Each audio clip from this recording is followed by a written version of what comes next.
Boa noite, queridos irmãos. A graça e a paz de Cristo, nosso Salvador, sejam com todos. Vamos iniciar assim o nosso estudo bíblico nessa noite, mas antes nós iremos ter aquele nosso momento de oração e intercessão. Os irmãos têm algum pedido de oração para manifestarmos nesse instante na presença do Senhor? Algum pedido?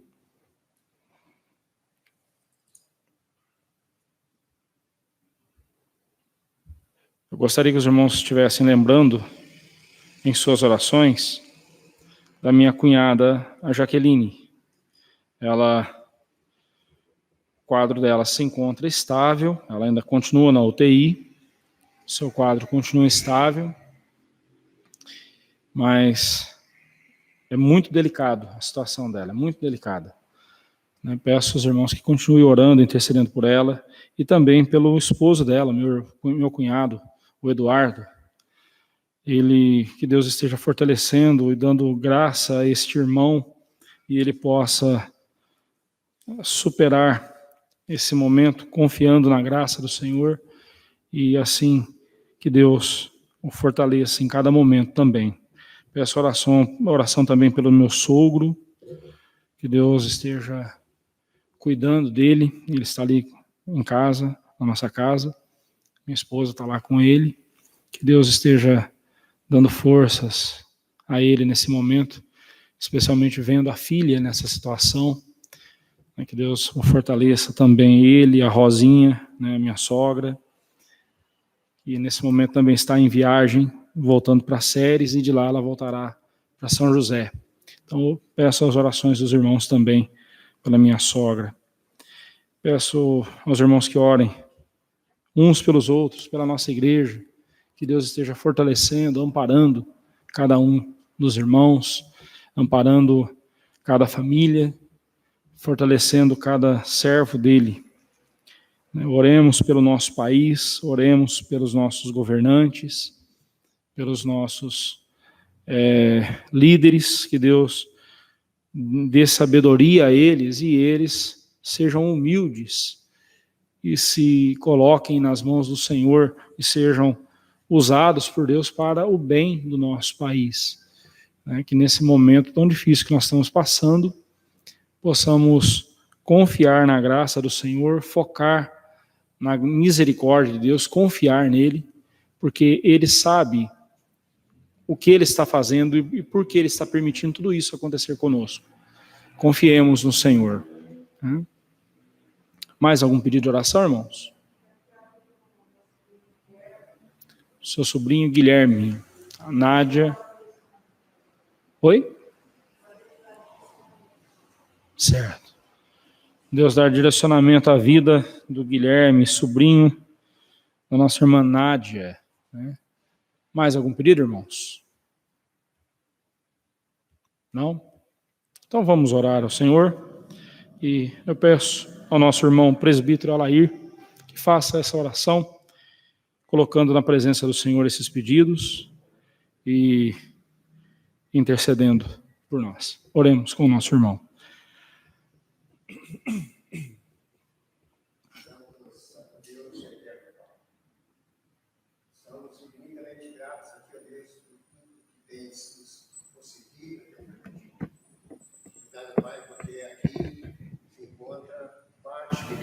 Parte da tua igreja, para aprender mais a tua palavra, Pai. Sim. Deus que abençoe cada coração. E aqueles que, porventura, estejam a caminho. Seja Deus guardado e que cheguem a tempo para juntos aprender mais de ti. Pedimos que abençoe teu servo, Pai, na ministração da tua palavra, que ele seja usado por ti, dele, a tua graça, e usando o teu Espírito, para que ele conduza, Deus, o estudo conforme a tua vontade e querer. Pai querido, suplicamos pela tua bênção para a vida daqueles irmãos que estão enfermos. Em especial, Pai, a Jaqueline, que está internada na UTI. Conhece, Deus, a necessidade, conhece aquele coração, sabe, Deus, o que ela está passando. Meu Deus, sabemos que tu tens abençoado a tua serva. dá força, Pai, dá coragem e dê sabedoria também aos médicos, para que eles possam, Pai, orientados pelo Senhor, cuidar da tua serva aí, de acordo com a tua vontade. Pensa o coração do Eduardo, Deus, dá força a ele, que ele possa realmente superar esse momento tão difícil. Mas como ele mesmo disse, está confiante tão somente no Senhor. Por isso nós pedimos, Pai, fortaleça sua fé, fortaleça seu coração, para que ele não venha desanimar. Abençoa também a nossa irmã, a Rosinha, a minha Rosa, que está também retornando de viagem, Deus, à sua cidade, e depois virá para aqui. Você esteja com ela, Pai, guardando, abençoando, dando seu discernimento, e que ela vez possa ser dirigida e orientada pelo Senhor. Abençoa, Pai, também seu esposo, sobre o nosso irmão pastor, Deus, que dê paz no seu coração, faça, Deus, com que ele, nesse momento tão difícil, possa entender, Deus, que precisa do Senhor. E, ó Deus, abrir seu coração para Jesus. Abençoa, Pai, aquela vida de paz, e abençoa todas as famílias. Aqueles demais que estão enfermos também, Pai, nós pedimos que abençoe. Abençoe a nossa nação, Pai. Abençoa nossos presidentes, nossos governadores, os prefeitos, Pai, todos aqueles que estão investidos em autoridade. O Senhor, Deus, esteja abençoando, dirigindo o pensamento e o coração de cada um, para que ao fazer, ó Deus, as leis, executar as leis, sejam feitas, ó Deus, sob a direção do Senhor. Abençoa o nosso presidente, Pai, dê sabedoria a ele para que ele conduza, Deus, o país sob a direção e a orientação de Ti. Possamos ver, Deus, esse país restabelecido de toda maldade e que, ó Deus, o Teu Santo Espírito esteja pairando sobre toda essa nação. Nós pedimos isso, Pai, em nome de Jesus. Abençoa a igreja presbiteriana que hoje completa mais de 161 anos de existência aqui no território brasileiro. Ser com o povo, Pai, guardando a tua igreja e dirigindo para que possamos prosseguir sempre avante, levando bem alto o pendão real de Cristo Jesus. Nós pedimos isso, Pai, conosco, Pai. Perdoa os nossos pecados, nós oramos em nome de Jesus. Amém. Verdade, Solair, eu tinha esquecido. Hoje é o aniversário da nossa igreja, a Igreja Presbiteriana do Brasil, completando hoje 161 anos, né?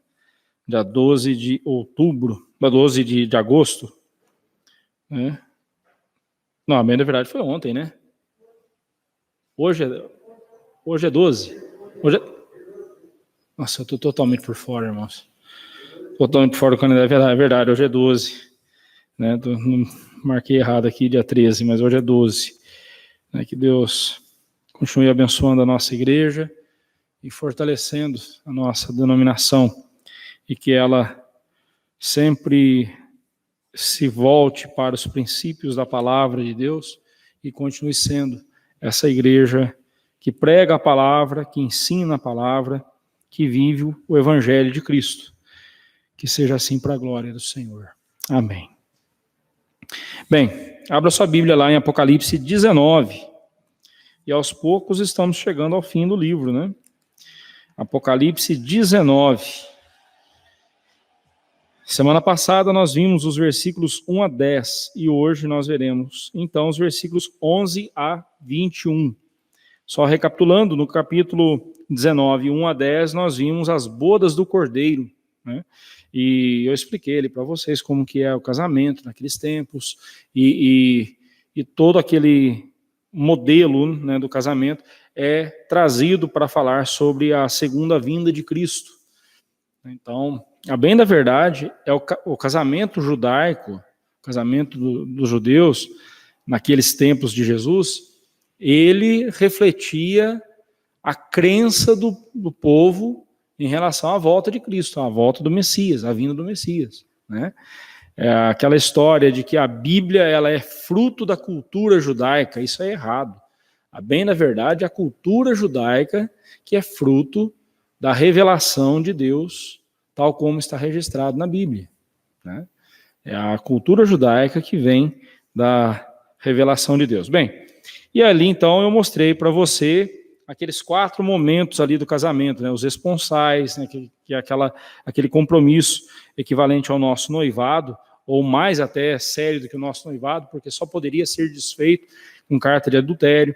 Depois há um intervalo em que os noivos se separam e ficam um tempo afastados um do outro, e para então acontecer o dia do casamento, né? O dia em que acontecerá as bodas, né? O casamento mesmo, né? As festas do casamento, começando com a procissão, saindo da casa do noivo com seus amigos, indo até a casa da noiva, buscando a noiva com as suas damas de honra, e então indo para o lugar onde as famílias se encontram, e ali eles fazem festa durante dias, às vezes até mais de uma semana, eles ficam ali fazendo festa, e por causa do casamento, então, a ceia nupcial, né? Então, a Bíblia toma essa figura para falar da volta de Cristo. Nós vimos que o noivado, né, foi o momento em que o noivado de Cristo com a igreja foi quando Cristo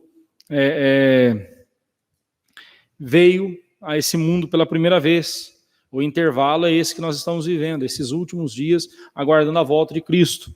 A procissão será o dia da volta de Jesus, quando ele virá com seus santos anjos para buscar a sua igreja e levar a sua igreja, então, para as bodas do Cordeiro, as festas eternas na glória eterna, né?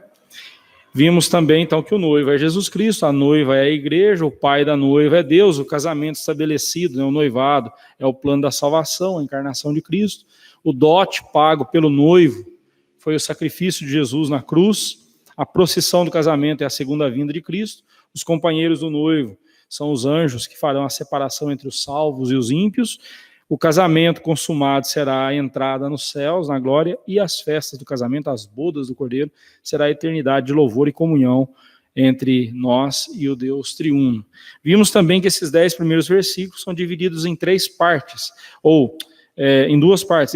Do versículo 1 ao 5, nós temos 3 hinos e uma ordem, né? 3 hinos de louvor ao Senhor, o júbilo no céu, e uma ordem que foi dada. Nós vimos, então, do versículo 1 ao 5. Do versículo 1 ao 6, o casamento propriamente dito, né? O casamento entre Cristo e a igreja, propriamente dito. Hoje, agora, então, nós veremos a condenação dos ímpios, né? A batalha final contra o anticristo, versículo 11 a 21. Voltamos agora ao assunto que vinha sendo já apresentado lá nos capítulos 17 e 18, a destruição dos aliados de Satanás, ali descrito na figura do dragão. Agora é a vez do anticristo ser destruído. Então, esse trecho do capítulo 19 retrata para nós a derrota do anticristo, né? Então, vejamos aí o cavaleiro e seus exércitos, versículos 11 a 16. Diz assim o texto: Vi o céu aberto e eis um cavalo branco. O seu cavaleiro se chama Fiel e Verdadeiro, e julga e peleja com justiça. Os seus olhos são chama de fogo, na sua cabeça há muitos diademas, coroas. Tem um nome escrito que ninguém conhece senão ele mesmo. Está vestido com um manto tinto de sangue, e o seu nome se chama o Verbo de Deus.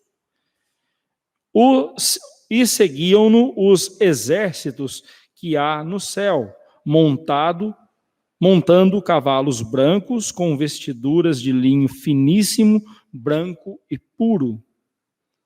Sai da sua boca uma espada afiada para com ela ferir as nações, e ele mesmo as regerá com cetro de ferro, e pessoalmente pisa o lagar do vinho, do furor da ira de Deus, do Deus Todo-Poderoso. Tem no seu manto e na sua coxa um nome inscrito: Rei dos Reis e Senhor dos Senhores. De quem estamos falando aqui? De quem? Jesus. Agora você lembra, quando nós estudamos o capítulo 6, e falamos sobre os 4 cavaleiros do Apocalipse, que o cavaleiro do cavalo branco é Jesus,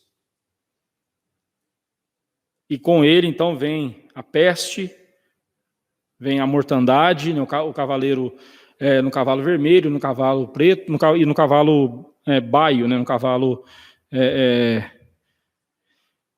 baio, né, que a gente chama de baio. Então e esse cavaleiro do cavalo branco é o Senhor Jesus. Não tem como a gente ver diferente. E eu expliquei para vocês que quando o evangelho vem na pessoa de Jesus, com Jesus também vem todos os flagelos, com Jesus também vem todas as calamidades. Por quê? Mas não faz sentido. Jesus não é bom, então por que ele vai trazer em sua companhia a morte, a peste, a guerra, né, que é o que simboliza os outros 3 cavaleiros, né, nos seus cavalos? Mas isso é para mostrar para nós, irmãos, que nada do que acontece, ou tudo que acontece nesse mundo, nessa vida, está sob a direção de Cristo. Está sobre o cetro de Cristo. E como nós vemos aqui no versículo 16, ele é o Rei dos Reis. É ele quem decide todas as coisas, é ele quem diz o que é e o que não é.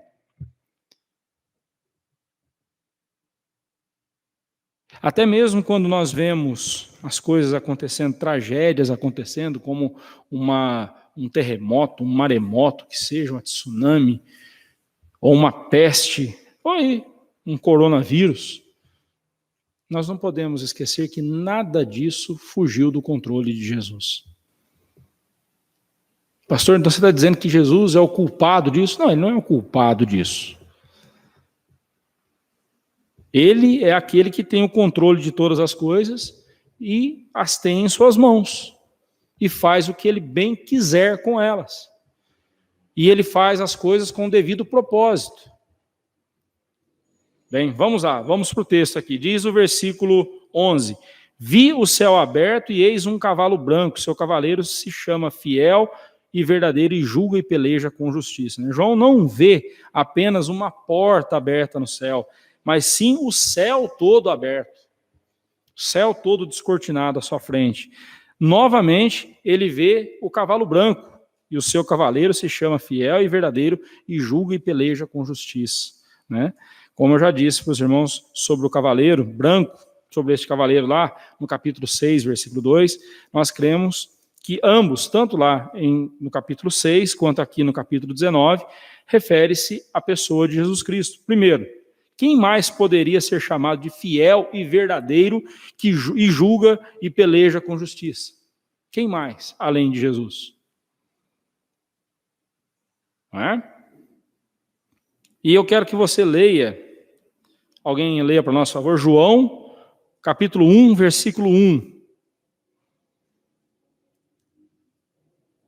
E aí nós vamos ver a similaridade que há entre o livro do Apocalipse, escrito por João, e o Evangelho e as cartas escritas por João. E nós vamos ver aí, tirar a dúvida sobre a autoria do livro. Esse João é o apóstolo que escreveu os Evangelhos e que escreveu as cartas. João 1, versículo 1, o que diz lá?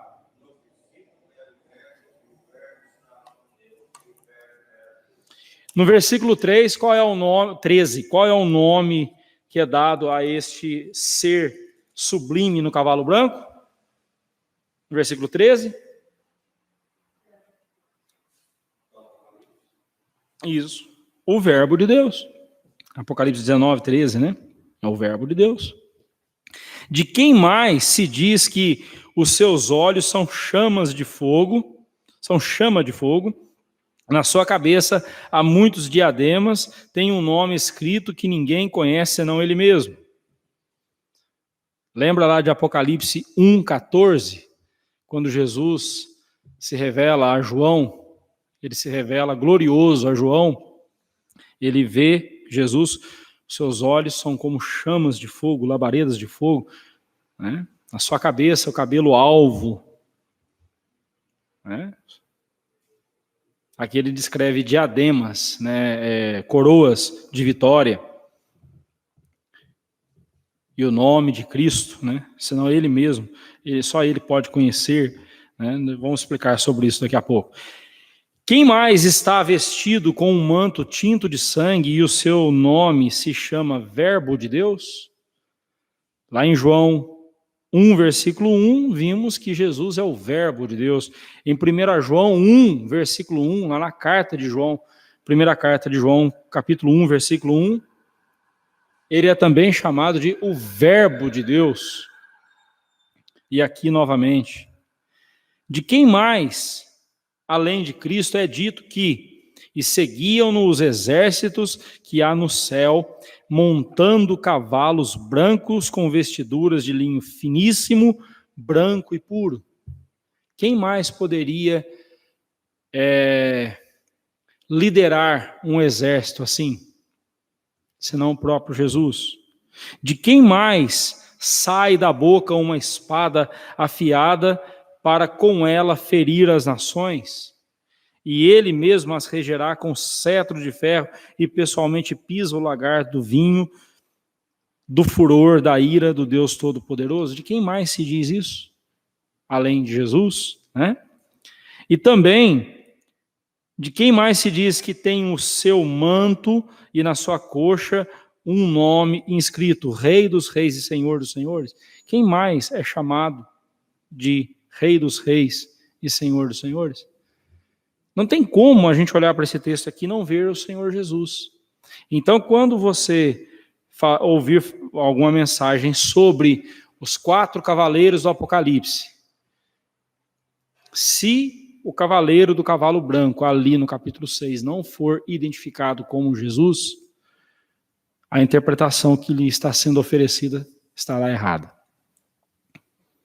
Porque ali é o Senhor Jesus, como aqui também é. Sim, irmão?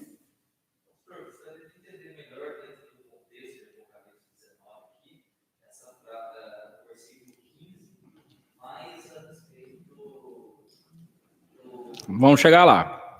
Já já eu chego, né? Já já nós vamos chegar aí. Sobre a cabeça de Jesus, ele tem muitos diademas, ou seja, coroas de vitória. São muitas coroas, afinal ele é o Rei dos Reis e Senhor dos Senhores. Nos tempos antigos, quando um rei era derrotado, ele se transformava, ou ele era morto, ou ele era transformado em vassalo do rei vitorioso. O que era um vassalo? Ele continuava mandando lá no povo dele, mas o rei vitorioso dizia o seguinte: o teu reino faz parte do meu império agora. O teu reino faz parte do meu império. Porque um império é maior do que um reino. O teu reino faz parte do meu império. Mas só que o meu império, para se manter, ele precisa de recursos. Então, por ano você vai me dar tanto de cereal, tanto de ouro, tanto de bois, tanto de escravos. E o rei vassalo tinha que se virar para isso, ele tinha que fazer isso. Então, quanto mais um rei vencia outros reis, mais reinos ele tinha para servi-lo e para sustentar seu império. Cristo é o Rei dos Reis. Ele não precisa de pessoas para servi-lo, ele não é servido por mãos humanas. Ele não precisa de nós. Mas ele é o Rei dos Reis, é aquele que vence os inimigos e é aquele também que transforma inimigos em servos dele. Esse é o nosso caso. Ele nos transformou em servos dele. Ele nos tirou do império das trevas e nos transportou para o reino do Filho do seu amor, para o império de Cristo, para o domínio de Cristo. Ele é o Rei dos Reis. Né? Seu nome ninguém conhece exceto ele mesmo, e isto nos mostra o seu caráter interior em relação com o seu Pai, pois em Cristo temos a expressão exata do ser de Deus. O nome de uma pessoa é a coisa mais íntima que ela tem. Por exemplo, nesse exato momento, se eu falar Luísa, ela olhou para mim. Se tivesse outra Luísa aqui nesse recinto, as duas olhariam para mim. As duas olhariam para mim. Porque o nome da pessoa evoca a pessoa, chama a pessoa. Aliás, não é assim que a gente se apresenta? Como você se chama? Né? Como que as pessoas chamam você? Qual é o seu nome? Fulano de tal. E aí, ao ouvir o meu nome, eu atendo. Né? O nome é a coisa mais íntima que a pessoa tem. Né? Por isso que ninguém gosta de brincar, não gosta que ninguém brinque com o seu nome. Né? O nome da pessoa é a coisa mais importante que ela tem. Nós aí que somos já de quase meio século de vida aí, nós fomos ensinados pelos nossos pais a zelar pelo nosso nome. E estamos ensinando os nossos filhos a fazer isso também. Zele pelo seu nome. Porque, afinal de contas, é a única coisa que a gente tem de valor nessa vida, né? No relacionamento com as pessoas, é o nosso nome. Se você tiver nome, meu pai dizia, se você tiver crédito na praça, o seu nome será sempre respeitado. Se você não tiver crédito na praça porque você é um velhaco, um mal pagador, seu nome vai causar arrepio em muita gente. Ah, para o fulano eu não vendo, né, porque ele é velhaco. Né? Então, quando se fala aqui do nome de Cristo, nome que só ele conhece, mas como assim só ele conhece, se no versículo 15... ou melhor, no versículo 13, ele é chamado de verbo de Deus, a gente já sabe o nome dele. E depois, no versículo 16, fala que ele é rei dos reis, senhor dos senhores. Então, esse aqui é um nome. Ainda que esteja descrevendo quem ele é, mas é o nome dele. Então, o que João quis dizer com um nome que ninguém conhece, né, tem um nome escrito que ninguém conhece, senão ele mesmo? Está falando aqui da relação entre o Pai e o Filho e o Espírito Santo, obviamente, a relação intratrinitariana. Quem conheceu a mente do Senhor? Quem primeiro deu a ele para que viesse a ser restituído? Né? O Espírito Santo é aquele que perscruta a mente de Deus, diz Romanos capítulo 8, e ele, aquele que sonda a mente de Deus, né, é o que intercede por nós junto ao Pai com gemidos inexprimíveis. O Senhor Jesus, o Pai, o Deus Filho, o Deus Espírito Santo, em profunda comunhão, em intensa comunhão. E essa comunhão entre o Pai e o Filho, ou a glória de Deus, foi revelada a nós por Jesus. Como diz Hebreus capítulo 1, versículo 3, ele é a expressão exata do ser de Deus. Né? Além disso, ele vem para julgar com Deus. O sangue que salpica as suas vestes não é o seu sangue vertido lá na cruz do Calvário, mas sim o sangue dos seus adversários, que por ele são destruídos na sua segunda vinda, na sua vinda, né, na sua segunda vinda. Lembre-se de que aqui neste texto, ele não vem para outra coisa senão para arrebatar a sua igreja e julgar os ímpios. Então, o capítulo 19 trata disso. O arrebatamento da igreja e logo em seguida o juízo, o julgamento dos ímpios. Então, o sangue que salpica a roupa de Jesus aqui, né? Ele está, no versículo 13, né? Está vestido com um manto tinto de sangue, né? Literalmente salpicado com sangue. É o sangue dos inimigos. Você já deve ter assistido filme de guerra, né? Quando os exércitos ali se confrontam, Os soldados ficam banhados de sangue, sujos com sangue, seu próprio sangue, o sangue dos adversários. Né? Jesus, aqui é a cena de uma guerra. Jesus destruindo os inimigos, vencendo os inimigos. E isso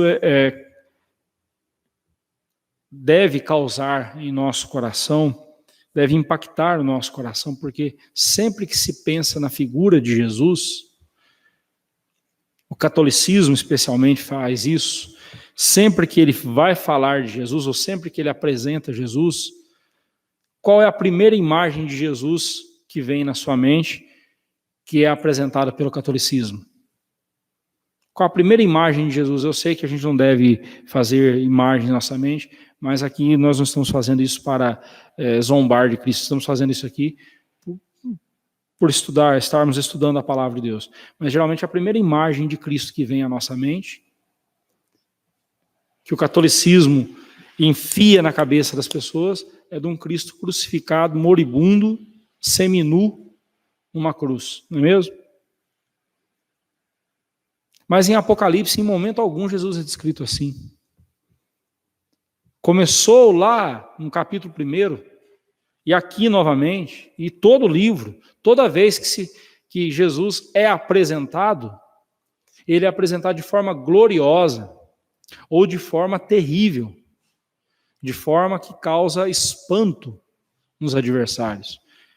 Eu não sei você, mas imaginar essa cena, né, de Jesus com seu manto todo salpicado com sangue dos seus adversários, isso mostra para nós que a guerra, a batalha final, não será uma coisa simples, será algo terrível. E me vem à mente novamente o Salmo 110, que é um salmo que fala sobre a segunda vinda de Cristo. E ali no Salmo 110, o palavreado do salmista é pesado. Ele chega a dizer que Jesus é aquele que virá esmagando cabeças. O dia do juízo será um dia terrível. Terrível. E eu fico maravilhado de ver como Jesus orientou João a escrever aqui o capítulo 19. Primeiro ele fala sobre as delícias que os crentes desfrutarão na glória com a vinda de Cristo, com a volta de Cristo, e o terror que os ímpios sofrerão com a volta de Cristo. Né? O exército que segue a Jesus tem as mesmas características de Jesus, né? Porque esse exército é a noiva, a igreja de Cristo. Olha só, as mesmas características. Compare o versículo 8 com o versículo 14. Nádia, leia, por favor, o versículo 8 novamente.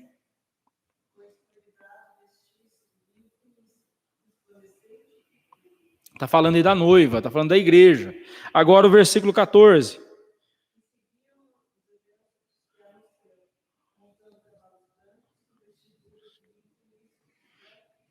Então estamos falando das mesmas pessoas.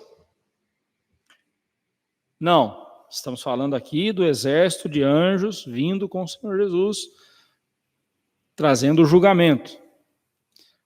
Há também os que afirmam que aqui é a presença da igreja na hora do julgamento, o que eu concordo. A igreja estará ao lado de Cristo. Quando a Bíblia diz que nós reinaremos com Cristo, significa que nós estaremos ali ao seu lado no momento em que ele estiver julgando os ímpios. Mas observe, as mesmas características de Cristo são vistas naqueles que o seguem. Ser cristão é trazer em si as marcas de Cristo. Você já viu aqueles fanáticos que apresentam as tais estigmatas? Sabe o que é estigmata? O camarada que apresenta feridas nos pulsos, nos pés e no lado. São as marcas que Jesus teve, né, na cruz, né, os pregos nos punhos, nos pés e a lança que perfurou o seu lado. Há esse fenômeno, né, se é que é um fenômeno mesmo, né, se é que isso é um milagre mesmo, ou uma manifestação sobrenatural, eu duvido muito, mas existem pelo mundo afora as pessoas que dizem ter as estigmatas, né?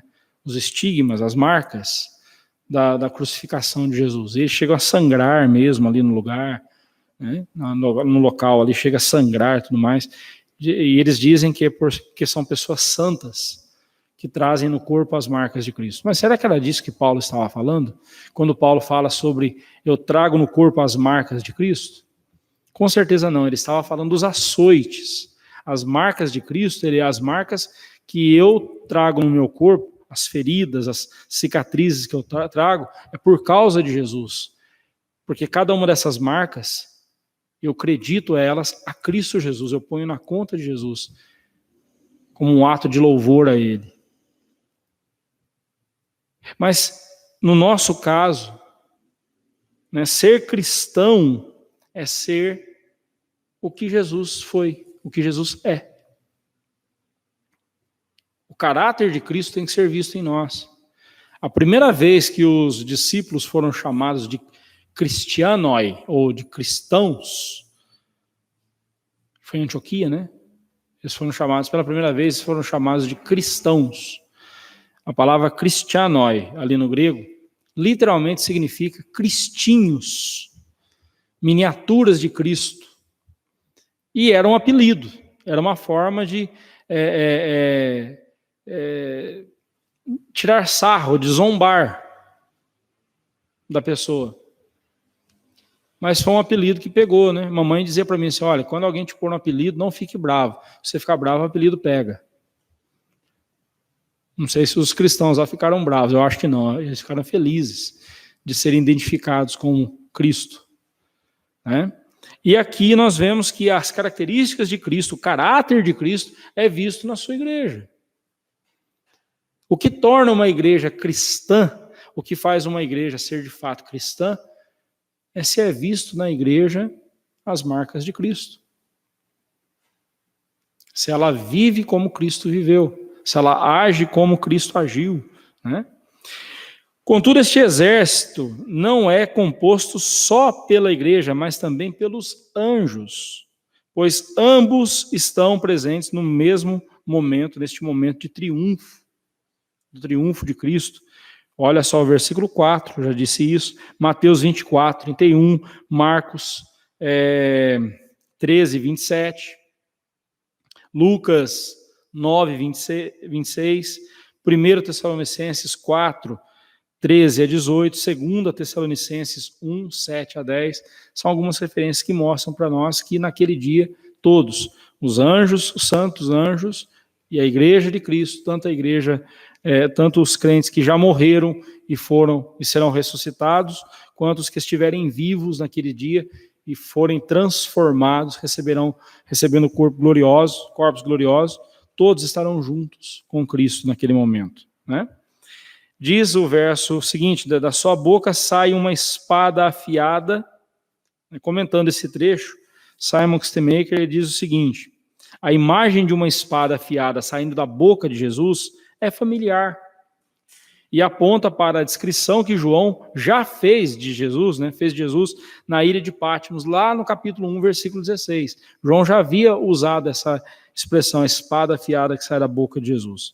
Paulo escreve que, no regresso de Cristo, ele destruirá o iníquo com o sopro da sua boca. 2 Tessalonicenses 2,8. Pois a batalha que o Senhor enfrenta não é com a espada, mas com a sua palavra. Por isso que nós devemos amar a palavra de Deus, porque não existe nada mais poderoso neste universo do que a palavra de Deus. Esta é uma guerra espiritual na qual ele enfrenta as forças espirituais das trevas nas regiões celestiais. Esta palavra, a palavra de Deus que sai da boca de Jesus, executa o juízo divino para derrubar os ímpios. Assim Jesus, com um só golpe, derruba os seus inimigos. Com uma só palavra, Jesus derrubará todos os inimigos, né? Além da espada que sai da boca de Jesus, Ele também tem um cetro de ferro com o qual ele regerá as nações. E aí, irmão, respondendo a sua pergunta, o pisar, o lagar do vinho do furor da ira de Deus, né, do Deus Todo-Poderoso, aponta para o juízo que Cristo trará sobre os inimigos da igreja. Né? Eu não sei se você já viu um lagar onde se faz o vinho. Né? Imagine um tonel, né, algo bem grande, tonel que chama, não sei, o lagar, né, que cabe 3, 4 pessoas ali dentro. E então é jogada, toda a uva colhida é jogada ali dentro, e as pessoas então vão pisando. Né? Hoje deve ter técnica diferente, mas dizem que os melhores vinhos são esses que são feitos com os pés, né, pisando, né? Que são os melhores vinhos, eu não sei também. Mas antigamente era assim que se fazia vinho. Então eles jogavam as uvas dentro do lagar, naquele espaço ali, um grande, pensa num balde bem grande que cabe 3, 4 pessoas em pé.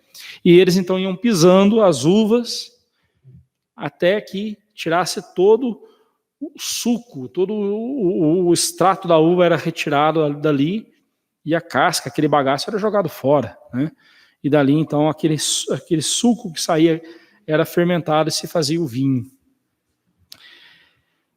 A ideia, quando se fala de Jesus no lagar do furor, né, o vinho do furor da ira, no lagar do vinho do furor da ira do Deus Todo-Poderoso, né? Quanto predicado numa frase só, né?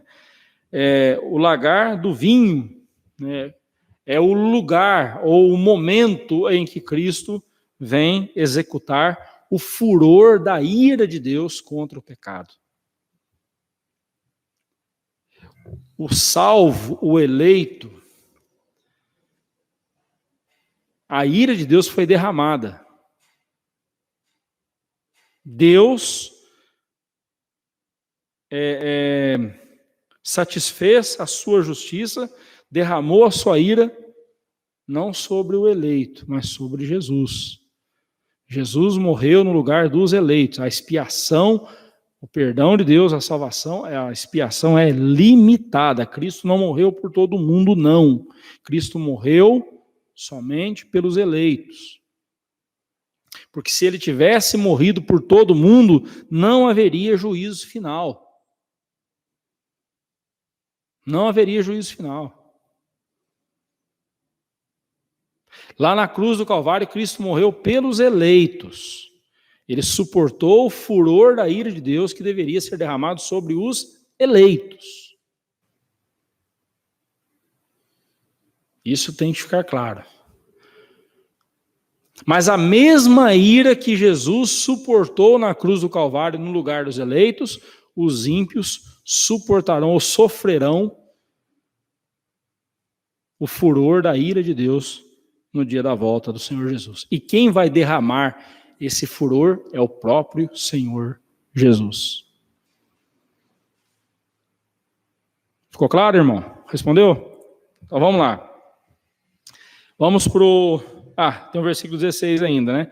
Além do cetro de ferro, ele tem um manto sobre a sua coxa, e sobre a sua coxa está escrito, né, o nome, Rei dos Reis e Senhor dos Senhores. Assim, o exército vitorioso, composto pela igreja e pelos anjos celestiais, pode desfrutar da certeza da vitória sobre os inimigos, pois tem à frente o cavaleiro fiel e verdadeiro, o Verbo de Deus, o maior de todos os maiores reis e Senhor de todos os senhores. A nossa vitória é certa e irrevogável. Irmãos, a nossa vitória não é obra nossa. A nossa salvação não é obra nossa, é obra de Deus. Porque jamais poderíamos fazer uma obra tão grande como essa que Jesus fez. E tinha que ser alguém tão poderoso quanto Jesus para fazer o que ele fez. Só Jesus poderia ter feito o que ele fez por nós. É por isso que nós podemos confiar na vitória. E, encerrando o capítulo, vejamos a batalha final contra o anticristo. Versículo 17 a 21 diz o seguinte: Então vi um anjo posto em pé no sol, e clamou com grande voz, falando a todas as aves que voam pelo meio do céu: vinde, reuni-vos para a grande ceia de Deus, para que comais as carnes dos reis, carnes de comandantes, carnes de poderosos, carnes de cavalos e seus cavaleiros, carnes de todos, quer livres, quer escravos, tanto pequenos como grandes. E vi a besta e os reis da terra com os seus exércitos congregados para pelejarem contra aquele que estava montado no cavalo e contra o seu exército. Mas a besta foi aprisionada, e com ela o falso profeta, que, com os sinais feitos diante dela, seduziu aqueles que receberam a marca da besta e eram adoradores da sua imagem. Os dois foram lançados vivos dentro do lago de fogo que arde com enxofre. Os restantes foram mortos com a espada que saía da boca daquele que estava montado no cavalo. E todas as aves se fartaram com as suas carnes. Vamos lá, vamos entender isso melhor. No versículo 17 e 18, João fala que ele viu um anjo posto em pé no sol e clamou com grande voz, falando a todas as aves que voam pelo meio do céu: vinde, reuni-vos e para a grande ceia de Deus, para que comais as carnes dos reis, carnes dos comandantes, carnes dos poderosos, carnes dos cavalos e seus cavaleiros, carnes de todos, quer livres, quer escravos, tanto pequenos como grandes, né? A cena que João descreve aqui, agora, nesse momento, é de um horror terrível, né? Eu até faria um trocadilho aqui. A cena que ele descreve é indescritível, de um terror indescritível, né? Tente entender aqui o terror que essa cena traz. O anjo clama, ou chama, né, conclama as aves dos céus, aves de rapina, para que se fartem da carne de todos os inimigos de Cristo. Agora tenha em mente aqui um campo vasto, coberto de todos os cadáveres dos ímpios. Todos os ímpios. Imaginem aquele campo de guerra cheio de corpos de ímpios, apodrecendo, sendo devorados por todas as aves de rapina que existem. As palavras deste anjo, chamando as aves para banquetear-se das carnes dos ímpios, ocorreram antes do massacre, o que provoca ainda mais, o que comprova ainda mais a voracidade e a veracidade da vitória de Cristo sobre o mal, né? A veracidade da vitória de Cristo sobre o mal. As aves são chamadas para comer os cadáveres daqueles que ainda estavam vivos, então não eram cadáveres, né? Mas elas comeriam os seus cadáveres quando eles morressem. O anjo chama então as aves: venham para comer. Daqui a pouco vai ter muita comida para vocês. Imagine que cena triste, né? Cristo nem sequer usa uma arma de guerra, pois apenas com a sua palavra, que sai da sua boca, ele executa o juízo. Como que Deus formou o universo? Como que Deus criou o universo? O que ele usou? Oi? A palavra. Disse Deus, haja luz e houve luz. Disse Deus, haja tal coisa, tal, e assim por diante. Da mesma forma, esse mundo será destruído e será recriado pelo poder da palavra de Jesus. Né? A totalidade dessa destruição está representada no número 4. Veja o gráfico a seguir. Ó.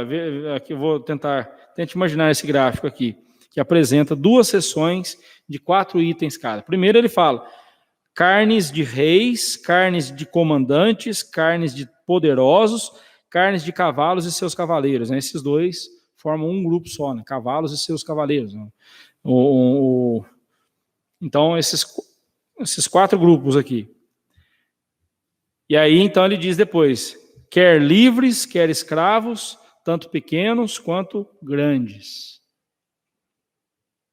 Então, você tem dois grupos de 4, né? Carnes de reis, comandantes, poderosos, cavalos e seus cavaleiros.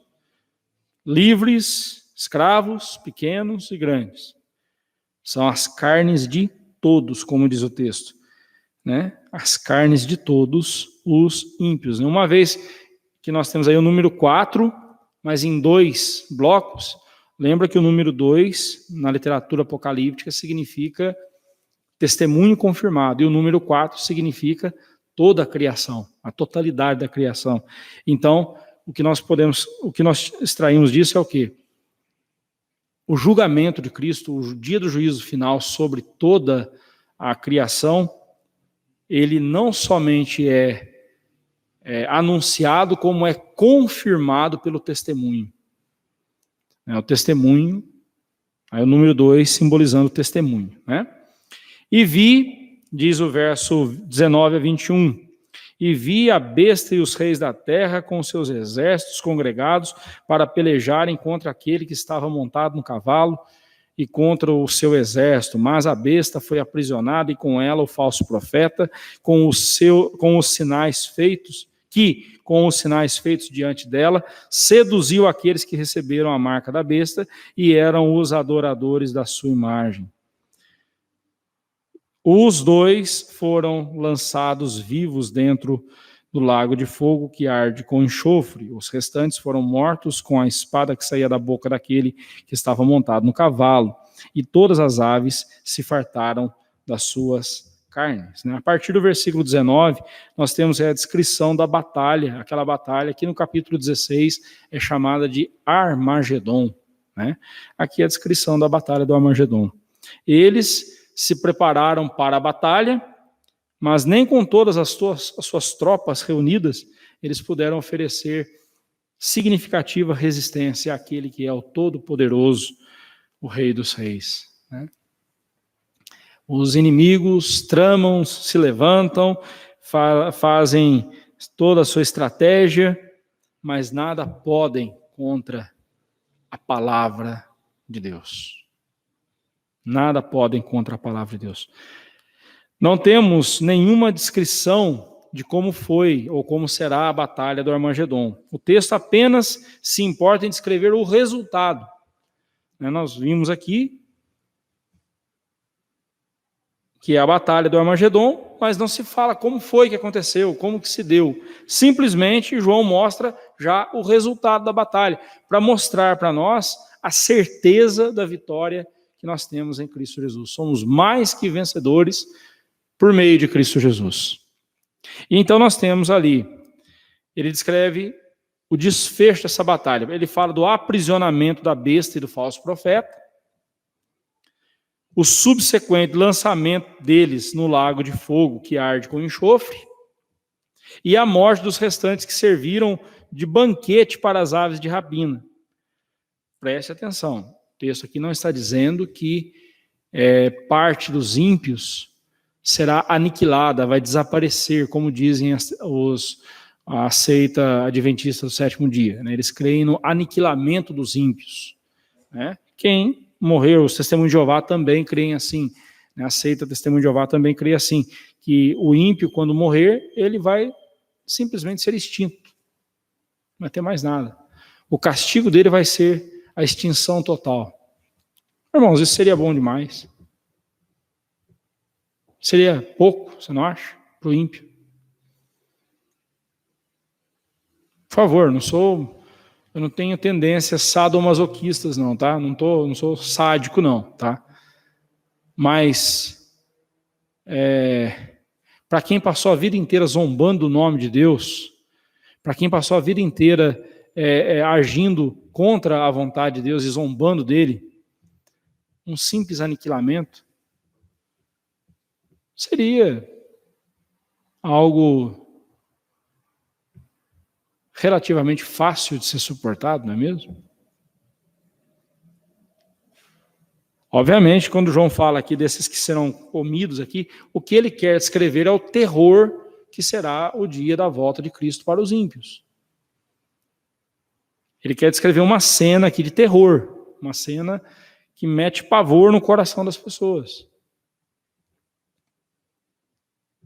É isso que ele quer mostrar. Ele não está dizendo que haverão ímpios que simplesmente desaparecerão, serão extintos. Não. Vão morrer e pronto. Não. O fato é, todos os ímpios serão lançados no lago que arde com fogo e enxofre. Nós voltaremos nesse assunto mais à frente, aqui no final do livro do Apocalipse. Eles serão lançados lá, e lá permanecerão por toda a eternidade de sofrimento e de angústia. Indescritíveis. Né? A besta é o anticristo. E a besta que emerge da terra é o falso profeta. Né? Veja o comentário que nós fizemos lá no capítulo 13, verso 11, e capítulo 16, verso 13. Quanto à batalha do Armagedon, não devemos entendê-la como uma batalha prolongada, vencendo ora um exército, ora outro exército. Não. Pelo contrário, os textos nos mostram que, o texto nos mostra que tão logo Cristo se manifeste em sua glória, os inimigos serão totalmente derrotados e desbaratados por ele. Não vai ser uma guerra longa. Uma hora vence quem está com Cristo, outra hora vence quem está com o inimigo. Não tem essa não. Quando Cristo se manifestar, o mal será punido. Haverá, sim, uma grande batalha, não porque os inimigos oferecerão uma resistência capaz de prolongar a guerra. Muito pelo contrário, o Armagedon será algo portentoso e extraordinário tão somente por causa da manifestação da glória de Cristo.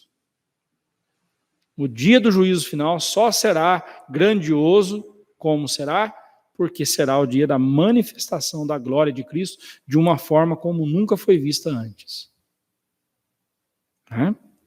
Então, seguindo aqui. Os aliados do dragão foram um a um destruídos. Resta agora o próprio dragão. Isso aí nós veremos no capítulo 20, semana que vem. Só mais uma coisa que eu quero chamar a sua atenção aqui. Sobre o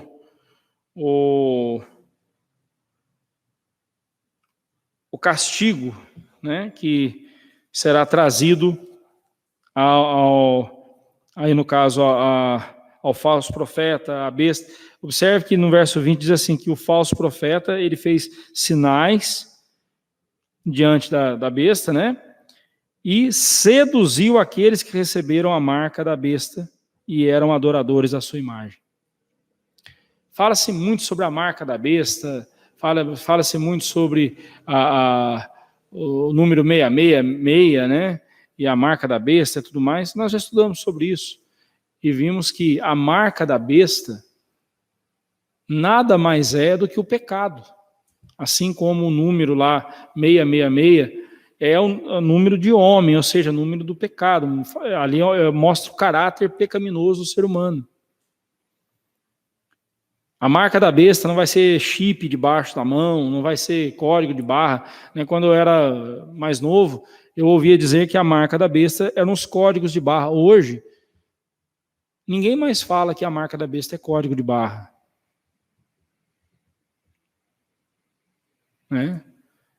Agora a onda é um tal chip com todos os seus dados sobre a sua saúde, sobre você, um chip que só pode ser implantado debaixo da pele, né, subcutâneo, né, na mão ou na testa. Aí a Bíblia fala mesmo da marca da besta na mão e na testa.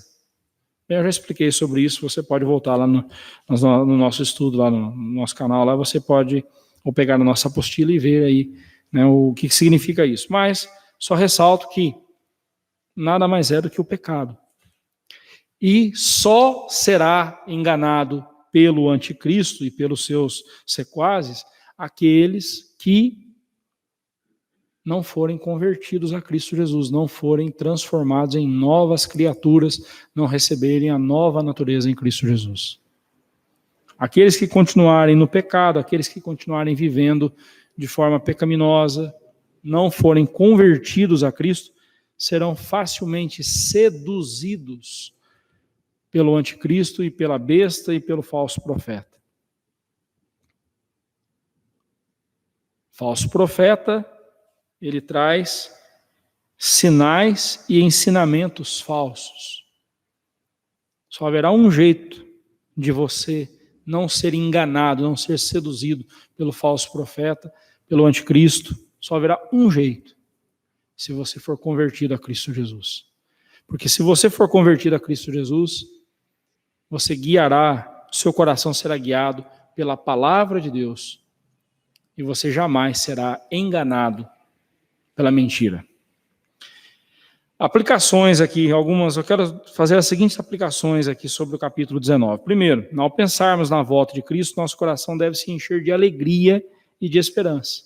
Será o dia mais lindo da nossa vida. Encontraremos com o nosso Senhor e ficaremos eternamente ao seu lado. Louvores e adoração constantes serão entoados por nós a Ele, e Ele mesmo nos encherá de profunda e eterna alegria.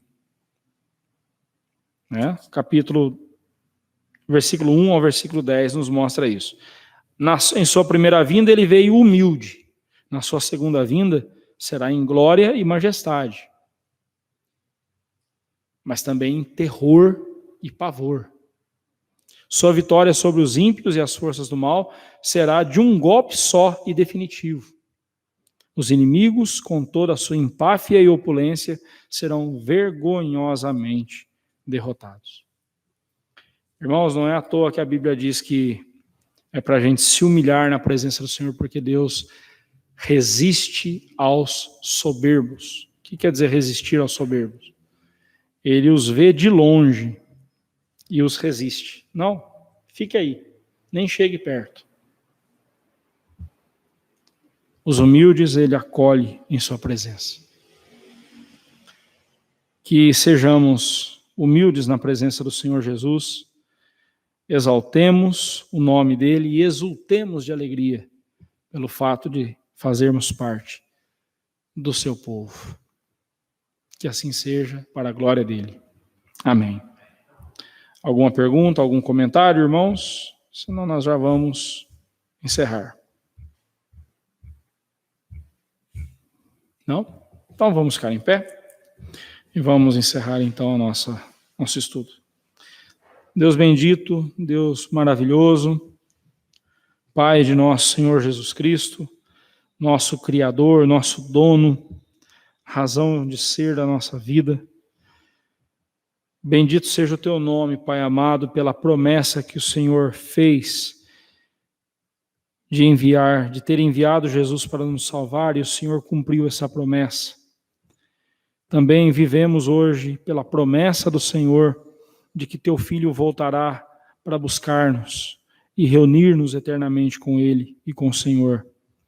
E é nessa promessa que vive o nosso coração, que pulsa o nosso coração. Não permita, Senhor Deus, que as circunstâncias dessa vida ou mesmo as seduções desse mundo desviem o nosso coração da presença do Senhor. Que o nosso coração, enquanto cuidar das responsabilidades diárias que o Senhor nos concede, também não perca de vista que o mais importante em tudo que fizermos é glorificar o teu santo nome.